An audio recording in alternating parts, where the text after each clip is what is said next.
Assalamualaikum warahmatullahi wabarakatuh. Di sini saya akan menjelaskan materi PPKN kelas 11 bab 1 tentang harmonisasi hak dan kewajiban asasi manusia dalam perspektif Pancasila. Yang akan dibahas di sini mengenai konsep hak dan kewajiban asasi manusia. Sebelum mempelajari mengenai hak dan kewajiban asasi manusia, tentu kita harus mempelajari apa pengertian hak dan apa pengertian kewajiban. Berikut merupakan pengertian hak asasi manusia menurut Undang-Undang RI Nomor 39 Tahun 1999, bahwa hak asasi manusia merupakan seperangkat hak yang melekat pada hakikat dan keberadaan manusia sebagai makhluk Tuhan yang Maha Esa dan merupakan anugerahnya yang wajib dihormati, dijunjung tinggi, dan dilindungi oleh negara, hukum, pemerintah, dan setiap orang demi kehormatan serta pelindungan harkat dan martabat manusia. Nah, dari pengertian tersebut terdapat dua makna yang dapat disimpulkan. Yang pertama, bahwa hak asasi manusia itu merupakan hak alamiah melekat ke dalam setiap diri sejak dia dilahirkan. Kemudian yang kedua, bahwa hak asasi manusia itu merupakan instrumen atau alat untuk menjaga harkat dan martabat manusia sesuai kodratnya. Kemudian hak asasi manusia memiliki ciri-ciri. Yang pertama, hakiki, artinya sudah ada sejak zaman dulu atau sejak lahir. Yang kedua, universal. Universal itu kan berlaku untuk semua orang atau semua manusia.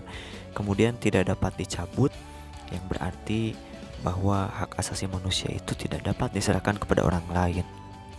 Kemudian yang terakhir, tidak dapat dibagi, atau hak asasi manusia itu kan seperangkat, artinya terdapat hak-hak yang sangat banyak, diantaranya hak sipil, politik, hak hidup, ekonomi, sosial, dan lain sebagainya.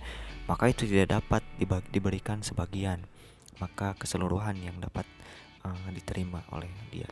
Setelah membahas mengenai hak, pasti ada yang namanya kewajiban. Jadi di sini ada kewajiban asasi manusia yang bermakna kewajiban yang apabila tidak dilaksanakan tidak memungkinkan terlaksananya dan tegaknya hak asasi manusia.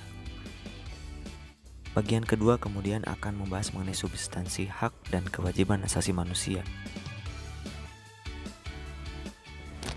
Substansi ini dikategorikan menjadi tiga. Yang pertama, nilai dasar, artinya berkaitan dengan kelima sila.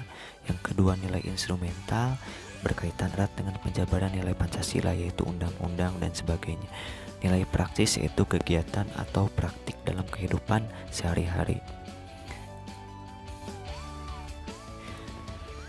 Untuk nilai dasar tentu berkaitan erat dengan nilai-nilai Pancasila. Seperti halnya sila ke-1 tentang ketuhanan, itu menjamin hak kemerdekaan untuk memeluk agama dan lain sebagainya.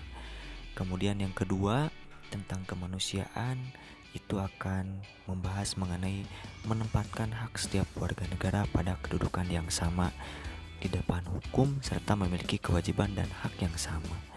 Sila ketiga membahas mengenai persatuan, artinya membahas mengenai unsur pemersatu. Tentang kerakyatan, sila keempat itu tentang demokrasi. Kemudian sila kelima tentang keadilan, itu mengakui hak milik perorangan dan perlindungan.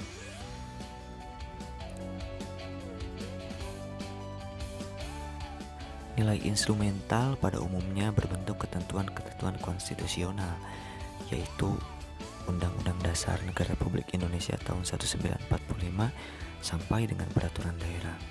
Di Undang-Undang NRI membahas mengenai hak asasi manusia dari mulai pasal 28A sampai 28J.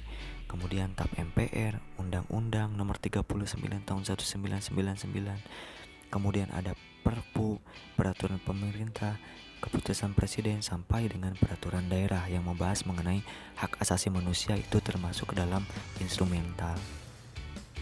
Nilai praksis merupakan sikap positif yang diwujudkan di dalam kehidupan sehari-hari. Dari tiga nilai tersebut ternyata memiliki hubungan. Nah, hubungannya apa? Nilai praksis, misalkan menghormati. Nilai instrumental ada pasalnya dan nilai dasar ada silanya. Contoh hubungan ketiga nilai itu, yang pertama nilai dasar.